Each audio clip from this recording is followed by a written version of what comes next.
What up? What up? Hold on. Let's get situated. Let's start sharing the screen. So y'all don't gotta look at my ugly mug. Good evening, good morning, good night, or wherever y'all at.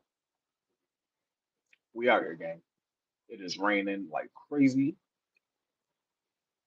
Yeah, we gonna share this one. Oh shit. Whoops. Hold on. Let me get situated. Whoa, whoa. My bad, gang. What's good, y'all? This is my dude Lassie here with another stream.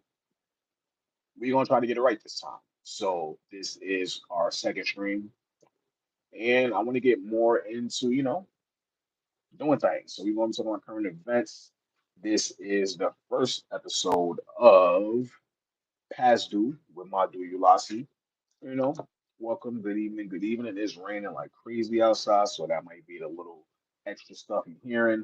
We're doing a low light situation right now because it is 1:30 in the morning. We got people sleeping and all that good stuff. So, we ain't gonna try to make too much of a ruckus. And I hope you hear me pretty well. Let me double check the audio on this so I can make sure that things are good. You feel me? Give me one second, y'all. I don't even know what I'm doing. Oh, you can hear me? Oh, my man Jamil in the building. What's goody hoodie? What's good? What's good? What's good? Good to see you, bro. But yeah, man. We got some topics that we're gonna cover tonight. The first thing we're gonna talk about my Mets and the Red Sox. For the baseball fans, we know that the umpires they have been missing shit since the beginning of time, and tonight was absolutely no better. For those who aren't aware, the Mets played the Red Sox up in Boston tonight, and unfortunately they lost and all that good stuff. But there was a controversial call where the umpire missed a clear strike. Like even Stevie Wonder could have seen that this shit was a strike. So we're going to get into it. I'm about to share my screen so we can just look at this footage, look at this bullshit, and let me know what you think because I personally think that it is time for us to get the robo umpires into the game because, frankly, we getting too many missed calls, too many blatant strikes, too many blatant balls. Just like, yeah, out here messing up the game, gang, and then the umpires are wrong and strong. But let me shut up. Let's get into it. Let me share my screen and all that good stuff. Yeah. Share this window, blah, shit, blah, shit, blah. All right. All right. So this is from our earliest night. Walker Bueller and Alex Cora, both of the Boston Red Sox, they were ejected from the game after this missed call right here. Watch.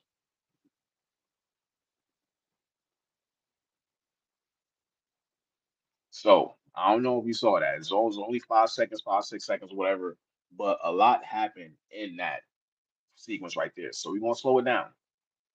And like I said, this one was like a clear strike. You see that little box right here? This right here. This is the strike zone. And for those who aren't familiar with baseball, like the strike zone typically starts somewhere around the knees, and it usually ends like around the belt and the letters and all that good stuff. And it usually depends on the height and stance of the batter, but oftentimes that's universal from like your knees up to the bottom of your letters up to the belt, whatever. And we're gonna take it from there. But like I said, this one is clear as day. You see Walker Bueller, he's getting ready for the windup.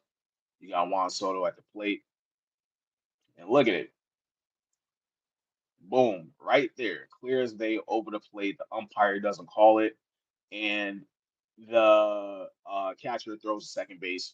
This is like non-consequential. Francisco Lindor is safe, but that has nothing to do with what's going on. Like we can obviously see that the catcher, I mean not the catcher, the umpire missed the call, and he's standing on it. He is definitely standing on it. This is the subsequent play. Like I said, this is non-consequential to everything that was going on. This is what the umpire missed right here. That strike that was clear as day. You see Walker, he's like, what the hell is going on? Walker Buehler, he gets ejected because he's like, yo, my G, like, what are we doing? Like, are you blind, my guy? And this is definitely understandable because it's like, yo, bro, you cannot be messing up this bad on this level. And it's like, yo, bro, what are we doing? What are we doing? and they have the robot umpires over in the college and the minor leagues and things of that sort. So what is taking so long for that to be implemented in the actual baseball game? That's something that I've been asking myself over the past few years, like trying to figure out like what's going on, man. Like we have the technology, so why aren't we utilizing it to to its full potential, so that we don't have situations like this, bro. Like, 'cause this definitely detracts from the game. Instead of focusing on baseball, people are focusing on the reality TV aspect of it, because this is what I consider must see TV. There's not too many people out here really watch baseball, but you know, it, like they gotta get it right. They gotta get it right, so that we don't have situations like this. The umpires, they're wrong and strong, caught up in their pride, and of course, what do you expect? The managers and teammates are going to stick up for their players, especially when they're wrong. So I'm definitely with Walker Bueller on this one. Nah, Francisco, all right, my nigga. Francisco, you my man's, but you a jerk for that. You were a jerk for that because the umpire was wrong, but you are here instigating. I get it. I get it. But the robot umpires is something that we should definitely look into, you know. I'd like to see it sooner than later because I just want to see some good baseball, man. I don't want to see people making mistakes like this or shit like that. But that's neither here nor there. Unfortunately, New York lost tonight, but there is another New York that we have to talk about. Of course, we got to talk about my Knicks and Pacers. Yes, that series is going on tonight. Game one tonight, 8 p.m. on TNT.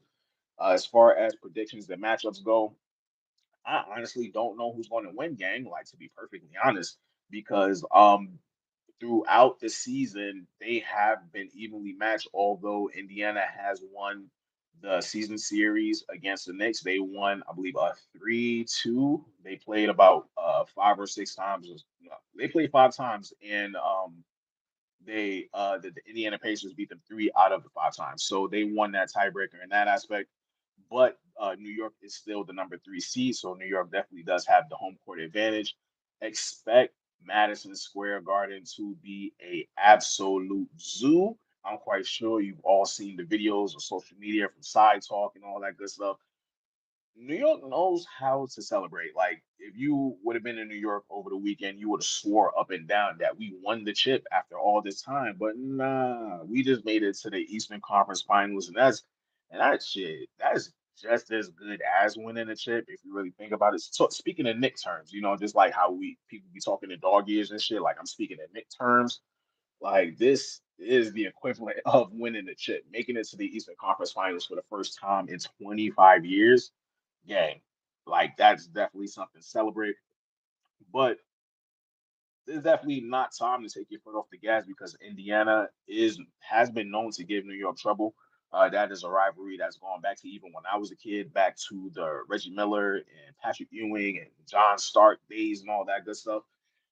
So I'm definitely familiar with the heartbreak of the New York Knicks choking when it counts the most. And hopefully they can finally get over that hump. We got a solid team, like we got a deep bench. My main concern would definitely be with Tom Thibodeau. Of course, he has a reputation for like working his starters game. And it doesn't matter if they're up 10, 20, 30.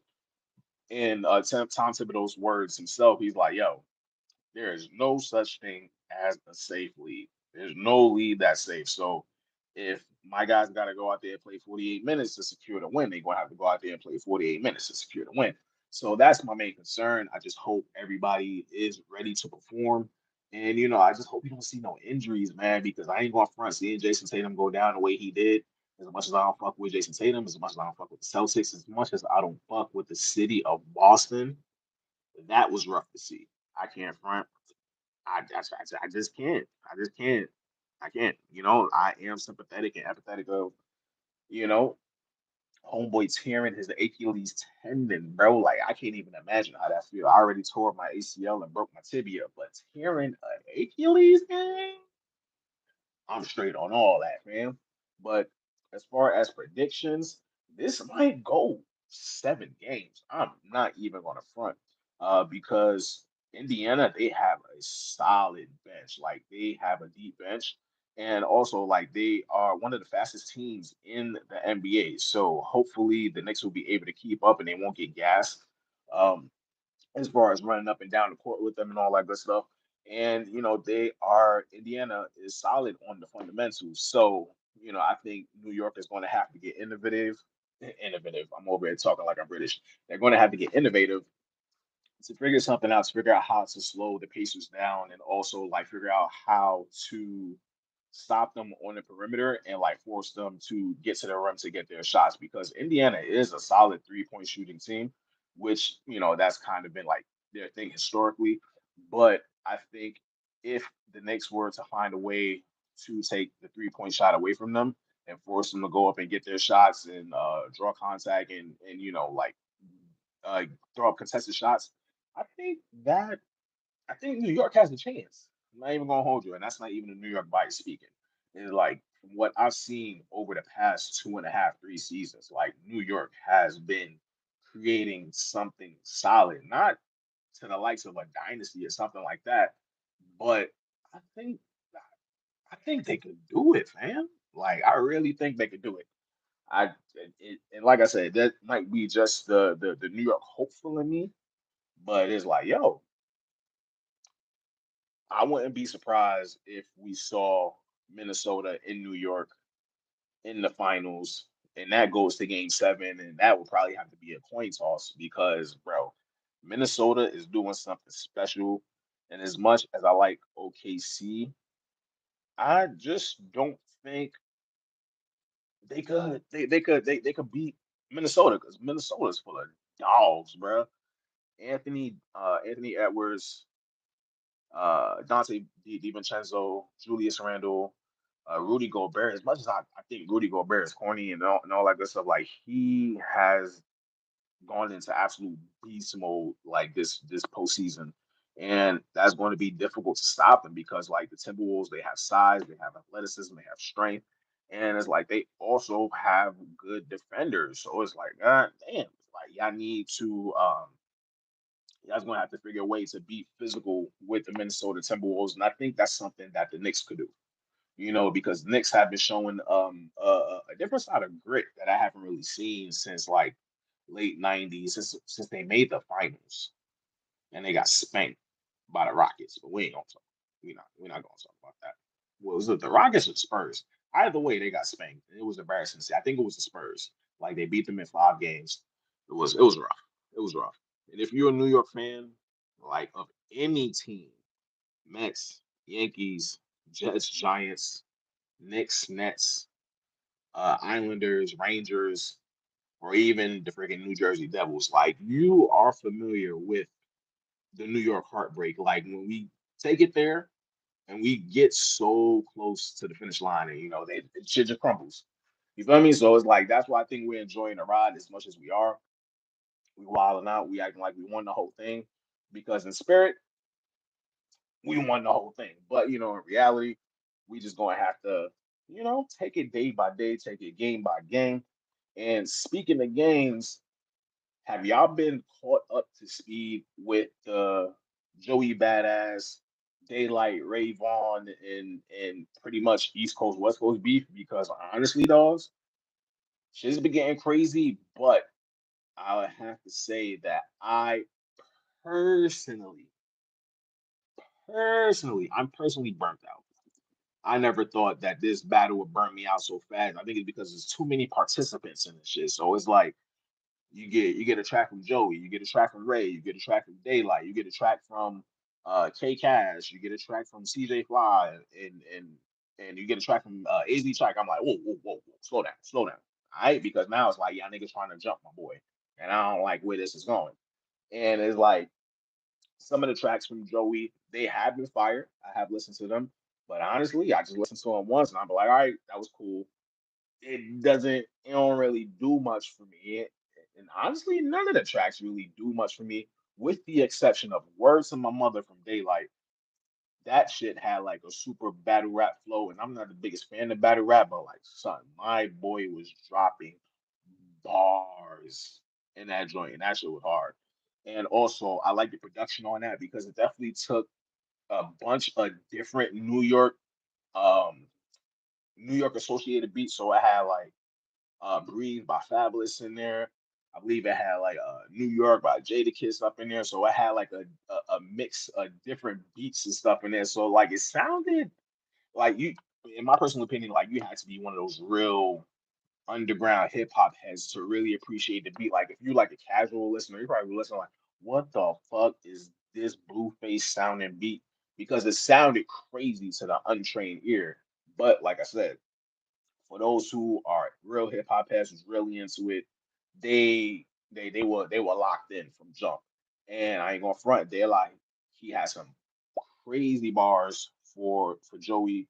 And also on the track Goldeneye from Ray Vaughn, there's been some speculations about Joey being at a Diddy party or like him recording at Daddy's house, which is also known as P. Diddy's studio. So I'm like, what y'all really getting at, fam? And that right there, that's a whole nother topic that I want to cover because I've been getting deep into the rabbit hole of like this whole Drake and Kendrick beef and like what really is going on because something always told me that it was more than music. So um I was diving in, seeing what was going on, checked out some pages and stuff like that. And I've come across some interesting situations, some interesting speculation, some interesting uh, uh, theories, if you will. So that's something that I would like to talk about in the future, and um, and take it from there because it's turning out to be a lot more insidious than I thought. Where a lot of this shit is not just music.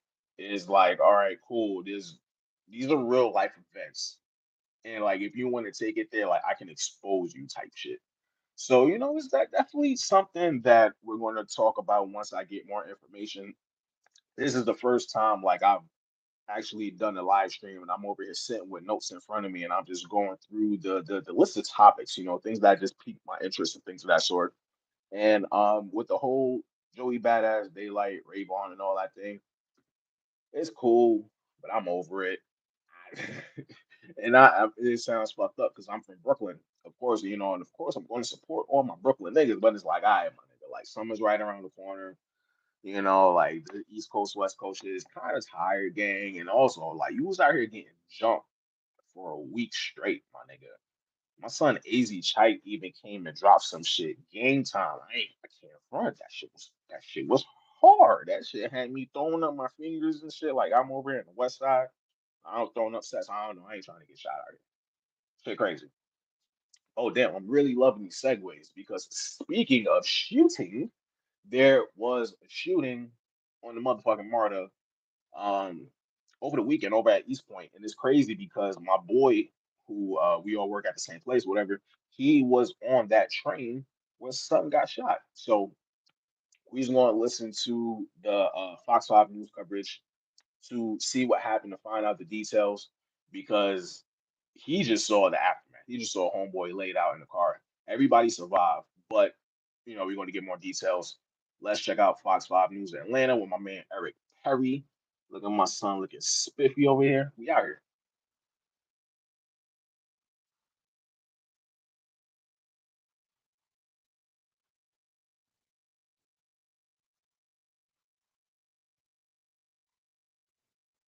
Hold on, how you try to rob somebody on the train, gang? And I've been down at East Point. There's like a lot of police down there towards the airport because that's what 2 stops away from the airport. You got East Point, then College Point. I mean, not College Point, the College Park, and then the airport itself. So there's definitely an increased police presence in that area. And the fact that niggas try to do this in broad daylight is wild.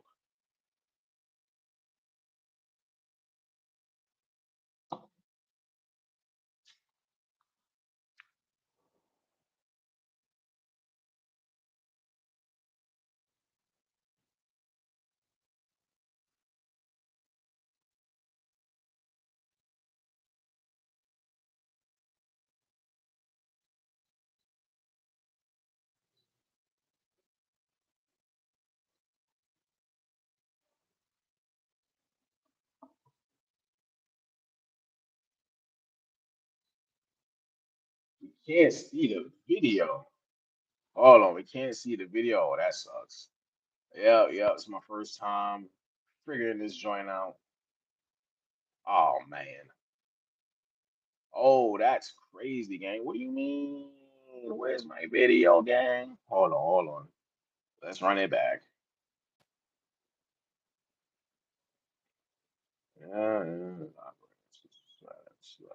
Screen, blah, blah, blah, blah, blah. We're gonna share this window. Oh, oh shit. We good, we good, we good. All right, cool. All right, damn. So I'm gonna have to get like a little secondary feed myself. Yeah, all right, so we're gonna start the whole martyr joint from the top. And yeah, I guess I'll just put all the other shit in post. Fuck it.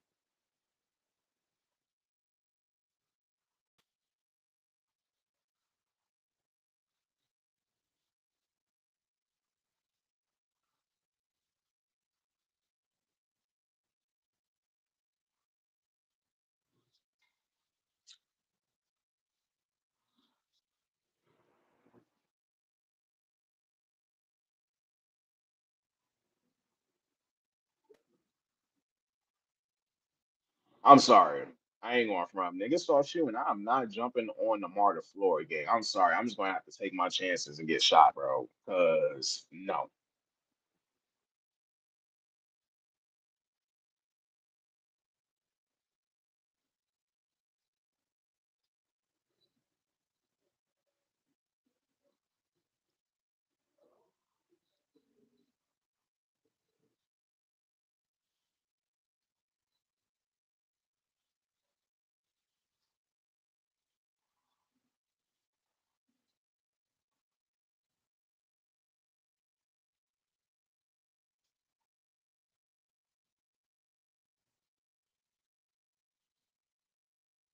That's crazy. Two people got shot in the middle of the day on the train, bro. That's wild. And also, there's other video. Yeah, Jamel, two got shot, bro. So one got grazed. There's another video that's going around that shows it's a bit more graphic. So I'm gonna have to edit that and post and like do the color grade because we can't show blood and shit on here. But homie got shot in his shit. Was it his left chest, like right around his shoulder area, mad blood, bro. And then he got shot in front of his daughter, which is even crazier. So this video, the dude who got shot, he's on the floor trying to remain calm and console his daughter. Trying to keep her calm because she's over here crying because she just saw her daddy get shot, and then the nigga sitting, the white dude sitting next to the dude who got shot. He when he got grazed, nigga got grazed in his neck, bro.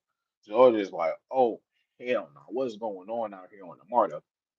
And it's crazy because um I ended up seeing some shit on the Marta too. But let's finish up this right here.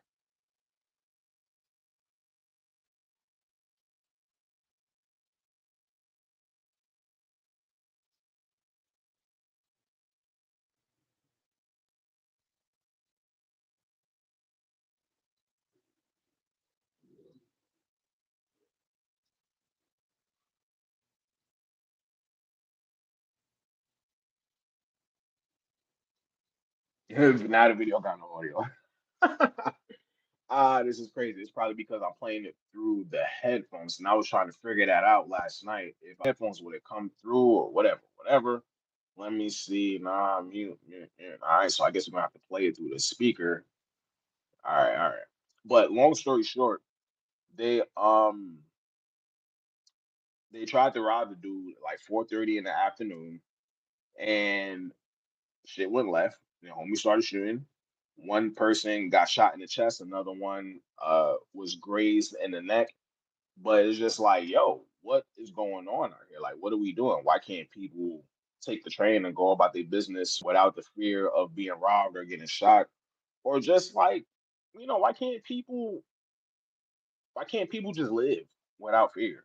Why people gotta be wild out here? And of course, I don't know if it's black, white, but if I had to take a guess, probably some niggas, man. I'm sorry. I'm so sorry. And I doubt that they're going to find somebody. Because I'm not too sure if you guys remember a couple months ago, like someone, a MARTA driver, actually got killed in the station not too far from my house simply because he was getting into an argument with somebody over fucking bus fare. And I'm like, bro, you literally just died over $2.50. So these are things that need to be addressed so that we can prevent it from happening in the future. But that's what's going on out here on the MARTA. Two people got shot over at East Point over the weekend. Broad daylight in the afternoon on a train on the way to the airport, which is absolutely crazy. And the night before, I was on the train and I was on my way home. And then as soon as the train doors are open, these dudes start fighting. Like they fought from on the train, spilled out onto the platform, and they fought maybe about like three times, three different times, three different occasions. And I got it on video. The time they were like fighting by the escalator and stuff like that. And these dudes, like, they was throwing hands, bro. Like, if you would have heard the way some of these blows were sounding, like, when they was hitting the body pause, then it's like, yo, shit was really getting crazy. And it had me nervous because I'm like, bro, what if somebody either one falls into the tracks or, somebody just hurt themselves, just like some shit that could have been prevented, you know? So it's like that's what's going on out here in the Marta. Shit is ghetto. And honestly, they need to fix it because they got all these major events coming up. They got the All-Star game coming up. We got the World Cup coming up. And I believe they going to have the draft. I'm not sure which one, either NFL or NBA draft coming up here one of these years real soon. But it's like, yo, I need to get it together because the infrastructure, the crime, the homelessness, like these are major things that need to be addressed before you have to address them. Because when you have to address it, you're not able to make the best decisions because now you're operating under duress as opposed to being proactive. But that's just my opinion. You know, MTA all day, Marta K. You already know I'm on my Brooklyn bullshit, New York bullshit, whatever you want to call it. That's what I'm on. And I've said this before, and I'm gonna keep saying it again. I see the potential for Marta in Atlanta as a whole, but if y'all just want to keep operating the way y'all are, it's like y'all going to be left behind, and I don't want to be around to figure out what that looks like. So, you know, hopefully y'all can get it together. And let me see what's next on the list. I actually spoke on that way longer than I thought. But that's what's going on. Where we at? Joey Bad, the food scene, working in the Oh shit. I think that's it. I think that's it. I was gonna talk about working in Atlanta, the food scene and hobbies as adults and all that good stuff, but I don't know. That really ain't hitting the way I thought it would have. Shit. Your boy really just did 30 minutes just out here streaming, chatting, you know? Shit. Thank you for your time. I appreciate all y'all. Let me stop sharing. Um, yeah, yeah, this was dope. Like we still working out the kinks. I just found out that I didn't have audio for most of my videos. Luckily, the Walker Bueller video and the next video and the Joey Badass video, there was no audio on that, so that'd be easy to figure out and post. And as far as the other video, we're gonna take care of that because that's what we do. We are building it as we fly. Uh, and yeah, I'm gonna cut this up. It's like maybe 3 or 4 different videos, and y'all can check it out whenever y'all get a chance. But I definitely would like to start streaming more. Yeah, yeah, it's been dope. It has been dope. Yeah. This has been the first issue of Past Due, which hosts my do Ulasi. And until next time, I'm out like big toes and small socks. Peace.